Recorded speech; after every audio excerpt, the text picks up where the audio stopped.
please subscribe and don't forget to press the bell icon to get notified whenever we upload a new video. तो logistics stocks में अब भी आप गौर करेंगे तो अच्छी तेजी बनी हुई, ये एक सुपर हिट थीम और ऐसे कुछ और आइडियाज हम लेकर आएंगे आपके लिए दिन भर सीएनबीसी आवाज पर। लेकिन फिलहाल बाजार की चाल देखें तो मोमेंटम जो सुबह में पकड़ा बाजार ने उसको मेंटेन रख पाए हैं। 10,550 के पार निकलने में कामयाब। 10,576 के लेवल्स पर इस समय निफ्टी कर रहा है कारोबार। 60 पॉइंट से ज्यादा का उछाल है। टेक्नोलॉजी, ऑटो और बैंकिंग शेयरों में सबसे ज्यादा एक्शन देखने को मिला है। निफ्टी बैंक भी आप गौर करेंगे 150 पॉइंट की बढ़त के साथ कारोबार करता हुआ।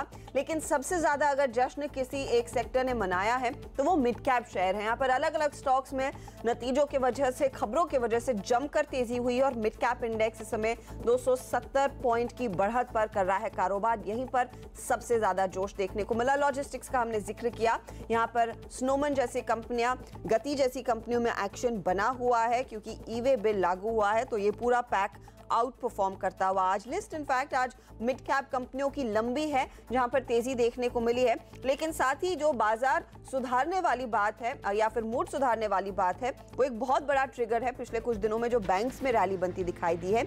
आईबीसी यानी कि insolvency and bankruptcy board Modi सरकार का सबसे बड़ा सुधार माना जा रहा है। अब तक इसके जरिए 100 मामले निपटाए जा चुके हैं। हाल ही में भूषण स्टील को टाटा स्टील ने 34,000 करोड़ से ज्यादा में खरीदा। इसके तहत बैंकों की सेहत सुधरने की पूरी उम्मीद है और वो दिखने भी लगा है। आईबीसी के काम और उपलब्धियों पर बात करने के लिए मेरे साथ इस समय मेरे सहयोगी प्रदीप पांड्या जुड़ गए हैं और वो चर्चा करेंगे आईबीसी के चेयरमैन एमएस साहू से। शुक्रिया हर्षदा। हमारे साथ insolvency and bankruptcy board of India यानी आईबीबीआई के चेयरमैन एमएस साहू साहब इस वक्त स्टूडियो में मौजूद हैं। मिस्टर साहू, स्वागत है आपका। Thank you very much. दिसंबर 2016 में आईबीसी ऑपरेशनल हुआ और 1.5 साल के अंदर काफ़ी सारे मामले आपके पास जमा हो गए और काफ़ी सारे आपने निपटा भी दिए हैं। जो कुछ बड़े बिग बैंग डील्स हम कह सकते हैं अब शुरू हुई हैं आनी। हालांकि हम ये शिकायत करते रहते हैं कि वक्त ज़्यादा लग रहा है, जो टाइमलाइन थी वो शायद उसका पालन एनसीएलटी या कोर्ट्स में नहीं हो रहा है। तो आप फिलहाल सेटिस्फाइड हैं अब तक के काम से? आपको लगता है कि डीले हो रहे हैं और उसके लिए कुछ करने की ज़रूरत है? मैं तो बहुत सेटिस्फाइड हूँ। लॉ एंटिसिपेट किया था कि there will be different levels of complications for different resolution of corporate debtors. इसीलिए कोई छोटे छोटे कंपनी के लिए 90 डेज टाइम लिमिट रखा गया था। नॉर्मल केस में एक्सपेक्ट किया जाता था 180 दिन में हो जाएगा और कोई एक्सेप्शनल केस आएगा जिसके लिए 270 डेज लगेगा। जब हम एक काम पहला बार कर रहे हैं देश में, आईपी के लिए, कॉर्पोरेट डेटर के लिए, सीओसी के लिए, एनसीएलटी, आईपीबीआई, सबके लिए हम सब पहला बार ये काम कर रहे हैं। जब 2017 बिगिनिंग में नया एप्लीकेशन एडमिट हो रहा था, इसी स्टेज में बहुत इशू फर्स्ट टाइम रेज हुआ, जैसे कि कितना to the extent principles of natural justice should be followed, whether dispute is in existence, whether it is real. Several issues, contentious issues were raised और ये सारे आज समाधान हो चुका है। एनसीएलटी, एनसीएलटी कोई मैटर में भी सुप्रीम कोर्ट तक गया है, वो रास्ता भी क्लियर हो गया। आज एडमिशन स्टेज में ज़्यादा टाइम नहीं लेता है। एक बार इशू सॉर्ट आउट होने से आगे फ्यूचर केस के रास्ता साफ हो जाता है। किसी भी केस को एनसीएलटी के तहत लाना है कि नहीं लाना है, आप उस स्टेज की बात कर रहे हैं। हाँ, लेकिन आने के बाद जो रेजोल्यूशन का मामला है, हम देख रहे हैं लगातार बार बार होता है। ऐसा लगता है कि एक केस सेटल होने वाला है, बिड्स भी हो गई हैं, उसके बाद बिड्स की मियाद पूरी होने के बाद जो हार रहा है बोली लगाने में वो हाई कोर्ट में चले गए, सुप्रीम कोर्ट में चले गए, किसी को डिस्क्वालीफाई कर दिया है लेंडर्स ने। लेकिन पूरी बिडिंग होने के बाद फिर से कोई कोर्ट कह देता है कि नहीं ये डिस्क्वालीफाइड नहीं है, इनको भी शामिल कर लो। तो ये टू एंड फ्रो जो हम कहते हैं ना, एक कदम आगे 2 कदम पीछे, इसका क्या रास्ता? नहीं, ये 2 कदम आगे 1 कदम पीछे। आपको 2-4 बड़े बड़े केस नज़र में आ रहा है, लेकिन 125 केस अभी फर्स्ट स्टेज ऑफ CIRP खत्म हो चुका है, जिसे which have ended up either in an order for liquidation or resolution. Only a few cases, because of their high value or high profile, it has attracted the attention. Most of the cases timeline में हो रहा है। जो point मैं कह रहा था कि ये एक्सेप्टेंस स्टेज में फ्रेश सेट्स ऑफ इशूज, नया सेट ऑफ इशूज आ रहा है। ये इशू को सॉर्ट आउट होना जरूरी है और इसमें कुछ अनयूजुअल नहीं है। बट मेरा एक्सपेक्टेशन है कि नेक्स्ट 2-3-4 मंथ्स में ये सारे इशू भी सेटल हो जाएगा, इसीलिए आगे के लिए अप्रूवल प्रोसेस भी स्ट्रीमलाइन हो जाएगा। आप ये कह रहे हैं कि 3-4 महीनों में ये मुकदमेबाजी पूरी हो जाएगी और एक प्रेसिडेंट बन जाएगा कि मेरा उम्मीद यही है, जैसे कि एक्सेप्टेंस स्टेज अभी स्ट्रीमलाइन हो गया है, ये स्टेज भी स्ट्रीमलाइन हो जाएगा। ओके, तो उस लिहाज से इस समय जो तमाम एक पहली लिस्ट, दूसरी लिस्ट भेजी गई है, बड़े बड़े बैंकों की हज़ारों करोड़ की रकम वसूली की उम्मीद है, क्या अगले 6 महीने या इस वित्त वर्ष के आखिर तक, मार्च 2019 तक, आपको लगता है कि ये लिस्ट रिजॉल्व हो जाएगी, ये 20-25 बड़े केसेस सुलझ जाएंगे? ये 20-25 तो इम्पोर्टेंट है, लेकिन हमारे लिए एज ए रेगुलेटर और एनसीएलटी एज ए ट्राइब्यूनल, हमारे लिए छोटा केस बड़ा केस इक्वल इम्पोर्टेंस है। हर जगह स्टेक होल्डर है, किसी स्टेक होल्डर को हम ज़्यादा प्रायोरिटी नहीं दे सकते हैं। ओके, सो हम चाहते हैं सारे केस ख़त्म हो, टाइमलाइन में ख़त्म हो। और मैं एग्जांपल दिया है कि 125-130 खत्म हो चुका है अभी, और ये 12 केस से भी 2 बड़ा case electro steel and Bhushan approve हो चुका है। इसमें कुछ इशू आ रहा है, हायर अप्स गए हैं, और बाकी 4-5-6 मैं exactly I am not sure 4-5-6 cases are pending for approval with the adjudicating authority. Okay, so that means ये केस भी अभी समाधान हो जाएगा। ठीक है, तो मैं अगला इशू बताता हूँ जो हमारे सामने आया। जैसे बिनानी के मामले में जो ऑपरेशनल क्रेडिटर थे, यानी जिन लोगों ने बिनानी इंडस्ट्रीज को माल सप्लाई किया था, अब कंपनी बंद हो गई या इंसॉल्वेंसी में चली गई, बंद नहीं भी हुई तो, और उनका जो बिल पेंडिंग रह गया, जो बिल कंपनी ने चुकाया ही नहीं, बैंक्स ये कह रहे हैं कि हम अपना कर्जा तो वसूल लेंगे, लेकिन आपने जो माल सप्लाई किया वो पैसा आपको नहीं देंगे। फिर होम बायर्स के केस में भी यही कहानी सामने आई थी, जो उम्मीद है कि अब बदल जाएगी, क्योंकि बिल्डिंग तो एक्चुअली होम लोन के पैसे से बन रही है, और अगर उन्हीं को बाहर कर दिया जाए तो ये कुछ एक खामियां हैं, आपको लगता है बिल में?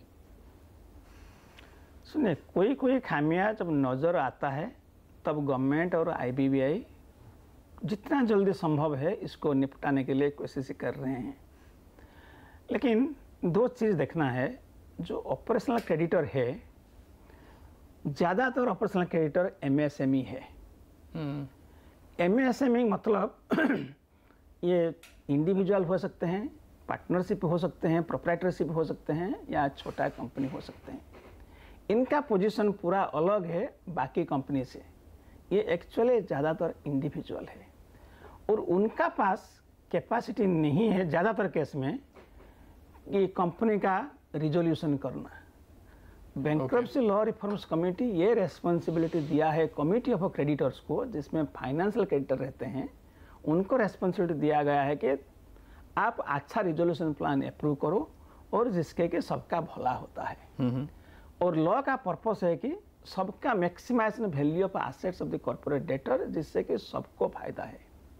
लॉ कहता है कि कम से कम ऑपरेशनल क्रेडिटर को लिक्विडेशन वैल्यू दे दो, इससे ज़्यादा दोगे तो अच्छा है। और इसलिए रेगुलेशन में एक लिखा गया है कि रिजोल्यूशन प्लान में एक स्टेटमेंट आएगा, वो कैसे किस किस स्टेक होल्डर का इंटरेस्ट देखा है, इक्विटी में तो आप ये कह रहे हैं कि कानून ने बैंकों को ही ये जवाबदारी दी है, ये जिम्मेदारी दी है कि वो जो सप्लायर्स हैं, ऑपरेशनल क्रेडिटर जो हम कह रहे हैं, उनकी दिक्कतें दूर करें। अच्छा, लेकिन अभी जो इंसॉल्वेंसी लॉ कमेटी के रिकमेंडेशंस आए हैं, तो उसमें होम बायर्स की दिक्कत शायद दूर हो जाएगी, इस तरह की और भी दिक्कतें दूर होंगी, क्या लगता है आपको? एक है कि होम बायर का कोई केस है जहां होम बायर का पैसा is as much as bank money, like JP Infra. The money given by home buyers is almost equal or more than the amount given by loan by the banks. But there are many cases where the money given by home buyers is not a very significant part. But now the Insolvency Law Committee has proposed that, it has proposed 2 things.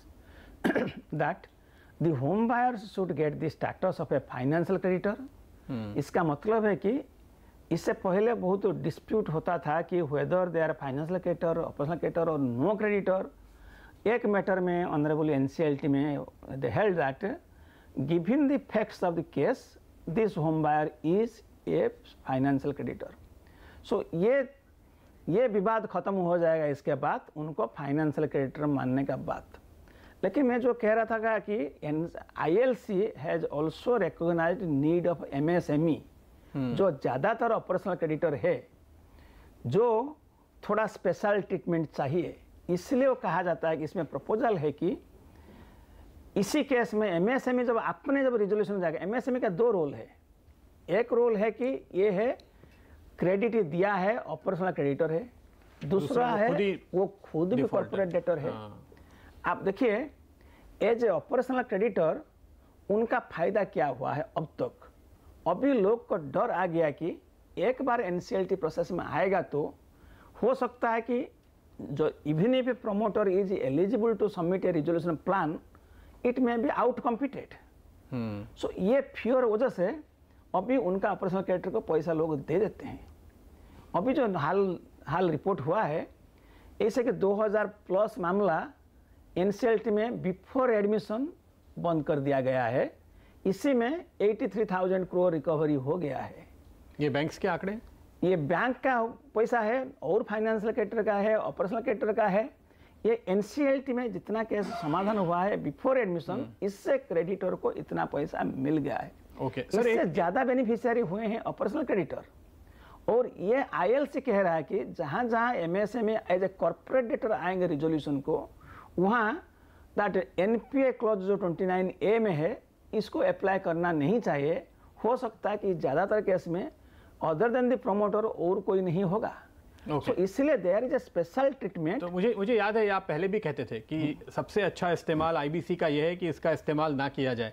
केवल इसके डर से लोग काम कर ले। लेकिन ये जो ILC के रिकमेंडेशंस हैं अब ये अध्यादेश के तौर पे आएंगे, कब तक उम्मीद करें कि ये लागू हो जाएंगे? हम तो बता नहीं पाएंगे और क्या भी अध्यादेश में पता नहीं है, लेकिन हमको पता है कि वो अभी ऑनरेबल मिनिस्टर ने भी कहा था कि बैंक्रप्सी कोड का अध्यादेश अप्रूव हो गया है। और ये गवर्नमेंट का हो सकता है 1 दिन 2 दिन 3 दिन इंटरनल प्रोसेस के लिए जो टाइम लगता है, एक बार अप्रूव होने का बाद हो जाता है और ज़्यादा टाइम नहीं लेता है। ओके, तो ये सुधार जल्द ही लागू हो जाएंगे ऐसे हम उम्मीद करें। सवाल बहुत सारे हैं लेकिन वक्त फिलहाल कम है। साहू साहब बहुत बहुत शुक्रिया आज हमारे साथ जुड़ने के लिए। हम आगे फिर इस बातचीत को कभी आगे बढ़ाएंगे, लेकिन वक्त है हमारे लिए एक छोटे से ब्रेक का। ब्रेक के बाद एक और खास मेहमान हमारे साथ जुड़ेंगे, एडलवाइस ग्रुप के चेयरमैन रसेश शाह।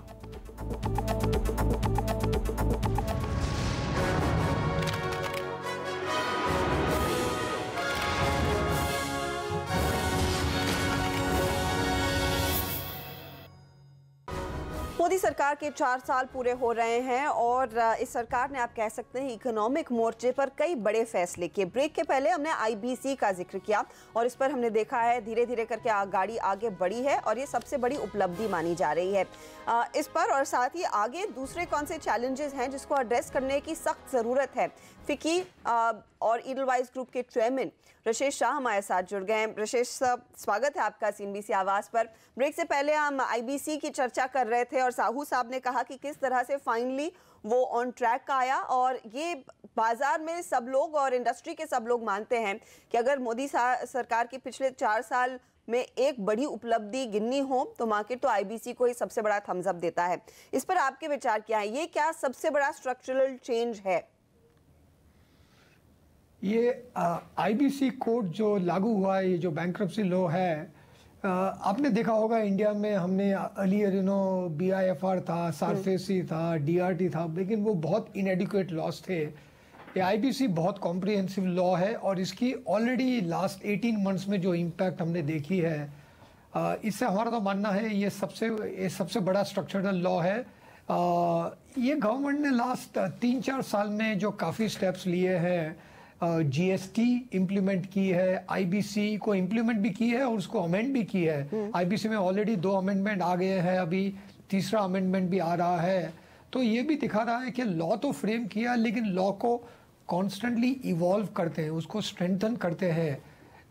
ये गवर्नमेंट ने रियल एस्टेट के ऊपर बहुत अच्छा काम किया है, इंफ्रास्ट्रक्चर, इलेक्ट्रिफिकेशन पे बहुत काम किया है। तो इकोनॉमिक फ्रंट पे ये जो 3-4 एरिया है उसमें बहुत अच्छे काम हुए हैं और इसमें काफ़ी लोगों का मानना है, जैसे आपने कहा कि IBC एक बड़ा स्ट्रक्चरल चेंज है। इससे जो कॉरपोरेट बिहेवियर है उस पर इम्पैक्ट होगा, इससे क्रेडिट फ्लो पे इम्पैक्ट होगा, इससे इकोनॉमिक प्रोडक्टिविटी पे इम्पैक्ट होगा। इसकी वजह से ऑलरेडी हमारी जो ईज ऑफ डूइंग बिजनेस की रैंकिंग है ये भी काफ़ी इम्प्रूव हो गई है। और आगे जाके मेरा तो मानना है कि bond market, capital structure, corporate efficiency पे बहुत बड़ा इम्पैक्ट हो सकता है। तो काफी बढ़िया सुधार हम देखेंगे, खासकर अगर कॉर्पोरेट इंडिया की बात करें और स्ट्रक्चरल इकोनॉमिक रिफॉर्म की बात करें। लेकिन इन तमाम रिफॉर्म्स के बीच एक जो मुद्दा जो थोड़ा सा अटका है वो है एम्प्लॉयमेंट जनरेशन का। वहां पर सरकार पूरी तरह से जान डालने की कोशिश तो कर रही थी, लेकिन उसका इम्पैक्ट नहीं दिखा जितना दिखना चाहिए था। रशीद शाह साहब, क्या ये बड़ा एक पेन पॉइंट है जिसको एड्रेस करने की जरूरत है और वो कैसे एड्रेस होगा? आपने सही कहा, जॉब्स एक बहुत बड़ा मुद्दा है और अभी तो इलेक्शंस भी आ रहे हैं, स्टेट इलेक्शंस है, फिर अगले साल सेंट्रल इलेक्शन है। और मेरा तो मानना है कि ये जो कुछ चीज़ें हैं, जैसे इन्फ्लेशन होती है, करप्शन होती है, जॉब्स होती है, ये इश्यूज काफ़ी इमोशनल है, काफ़ी प्रोवोकेटिव है। तो आई थिंक गवर्नमेंट को भी ये इम्पैक्ट है कि जॉब्स का जो मुद्दा है उस पर काफ़ी काम करना है। एक तो प्रॉब्लम है कि हमें मालूम ही नहीं है जॉब्स फ्रंट में क्या हो रहा है, हमारे पास इंफॉर्मेशन नहीं है, डेटा नहीं है। लेकिन अगर हम ट्रायंगुलेट करते हैं जो वेरियस डेटा है, EPFO का डेटा है, अलग अलग डेटा आते हैं NSSO से भी, ये मानना है कि इंडिया को 10 से 12 मिलियन जॉब हर साल क्रिएट करने हैं। 1 करोड़ के आसपास जॉब हमें क्रिएट करने हैं हर साल। और ये अभी जो एस्टिमेट है बहुत वेग एस्टिमेट है, तो एब्सोल्यूट नहीं है, लेकिन ये एस्टिमेट है कि हम about 30 to 40 lakh job create कर रहे हैं। तो हम आधा कर रहे हैं जो होना चाहिए। और ये जो आधा है इसमें इनफॉर्मल जॉब्स भी क्रिएट होते हैं, फॉर्मल जॉब्स भी क्रिएट होते हैं। इस गवर्नमेंट के अंदर फॉर्मल जॉब्स थोड़ा फास्टर क्रिएट हुआ है, लेकिन जो माइग्रेशन है from agriculture job to industrial job वो थोड़ा स्लो हुआ है। और एम्प्लॉयमेंट के लिए मेरा तो मानना है सबसे बड़ा कैटलिस्ट होगा हाउसिंग, क्योंकि हाउसिंग इंडस्ट्री जो है, कंस्ट्रक्शन इंडस्ट्री जो है, इसमें काफ़ी अनस्किल्ड लेबर, काफ़ी रूरल लेबर आके भी इसमें काम पा सकते हैं। और हाउसिंग की वजह से आपको स्टील में इम्पैक्ट होगा, आपको सीमेंट में इम्पैक्ट होगा, इससे इंफ्रास्ट्रक्चर पे इम्पैक्ट होता है, इससे काफ़ी जॉब क्रिएट होते हैं। सो ये गवर्नमेंट ने हाउसिंग पे अच्छा फोकस किया है, इन्होंने रियल एस्टेट का बिल पास किया है। लेकिन जो इन्होंने हाउसिंग लोन के लिए जो इंटरवेंशन किए हैं, सब्सिडाइज्ड अफोर्डेबल हाउसिंग का जो इन्होंने प्रोग्राम बनाया है, ये भी काफी अच्छा है और इससे मेरा मानना है शायद इम्पैक्ट हो सकता है। चलिए, तो हाउसिंग पर जो थ्रस्ट है उससे होपफुली जॉब क्रिएशन पर भी जोर मिलेगा। और एक अगर खामी रह गई है वो जॉब्स का ही मुद्दा है। और अगर लेबर रिफॉर्म बड़े पैमाने पर आते हैं तो वहां पर भी मोदी सरकार को नंबर मिलेंगे जरूर। रशीद शाह साहब, बहुत बहुत शुक्रिया हमारे लिए समय निकालकर और इन 2 अहम मुद्दों पर हमारे साथ बात करने के लिए। इसी के साथ वक्त हो रहा है एक छोटे से ब्रेक का।